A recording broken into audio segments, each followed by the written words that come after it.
thousands of persons in fire and police work, and recruits are constantly being added to the ranks. But only those with certain qualifications are accepted. I never even thought about it. I'd never met any female firefighters. I didn't, see posters or media stories about them. No one ever said to the little tiny Lacey, like, you want to be a firefighter when you grow up? It just never considered it an option.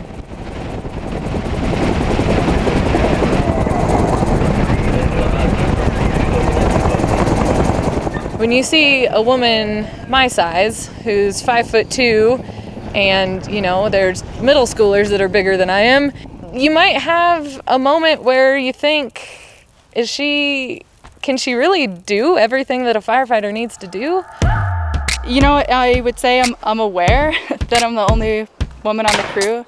I work in a fire organization with about 20 people in our small town, and 2 of us are females. On my crew we have 24, and I am the only woman. With my department, there's only 2 of us, just 2 ladies, that's it.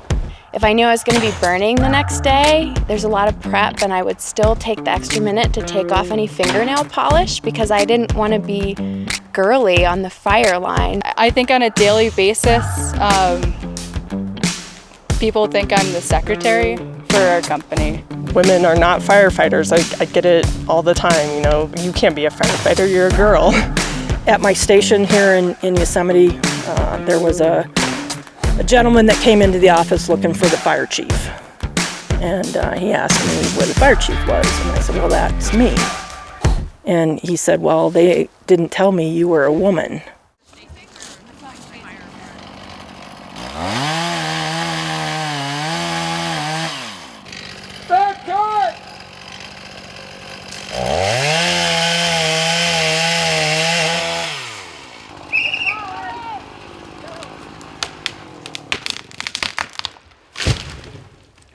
I really just stumbled into fire. One of my best friends from high school fought fire for a summer and came back and said, I totally found your dream job. You have to come with me next year. And so I followed him to a hand crew, to a fire crew the next summer, and here I am. That was 8 years ago, and I'm still in it. It's hard to feel like you can ever get there, because I don't see any women in the job that I want to have. So you get this tape in the back of your head, even if it's really quiet, saying, well, you can't do this because women don't do that job. Sometimes there's a feeling that I have to be twice as good to be considered as competent as my male coworkers. I don't want to make a mistake in front of the men because I don't want that to reflect badly on all women, which can get in the way of learning and trying new things. But in this environment at the W-Trex, we make a really conscious effort to make this a safe learning environment. I have a falling axe in the back of my truck. It's really great to get that different leadership style, that different learning style from someone that you can relate to a little bit more. You're talking on the radio, you need to be able to actually paint that clear picture. Who else needs help? We're having those conversations about how do we create the support network? How do we create a more inclusive culture so that we can create some really impactful changes in the future? I would never have the chance to meet this many female firefighters if I just went through my fire career on a normal trajectory. This is something we all need to not get burned out. No pun intended. Last piece before we split. Have your group back here, loading up, getting ready to roll. Have fun today. We do a job that is inherently risky. We go into areas that most people really wouldn't want to get near, and we do it because we care about the land and we care about protecting communities. Look at these women. We've got women on hotshot crews. They work 16-hour days. They don't take lunch, they eat on the go. They're carrying chainsaws and 5 gallons of water at a time.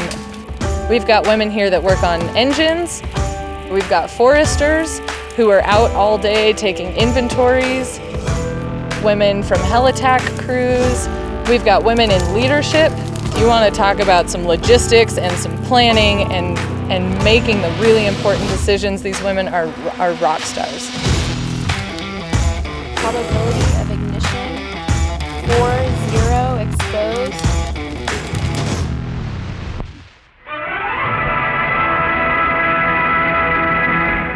The best place to start is at morning lineup every day. Ask yourself, what is the numerical strength of my company? How many men do I have? Take it up, boys. Little window on the 3rd floor. It calls for young men with good health, mental alertness, and a willingness to risk personal injury, even death, in protecting the lives and property of others. I think we place a lot of limits on our little kids, and we kind of shove them down one path or the other based on nothing else but these stories we've created in our culture. I want as many little girls as possible to see me in this outfit as I can possibly manage. I hope young girls, there's someone out there that says, I want her job when I grow up. I want to get in that front seat of that big ladder truck, and I want to be driving it so that every little girl and little boy that sees me driving sees that there's a woman in that seat doing that job. That's my goal for young girls coming up, is that they see role models and they say, well, if she can do it, I can do it. They can do anything in the world that they want, and that is not just firefighting, any career. I'm gonna break that chain. I want little kids to know that there are so many more options when they grow up, and it doesn't matter where you come from or who you are, that you can go find something that makes you happy.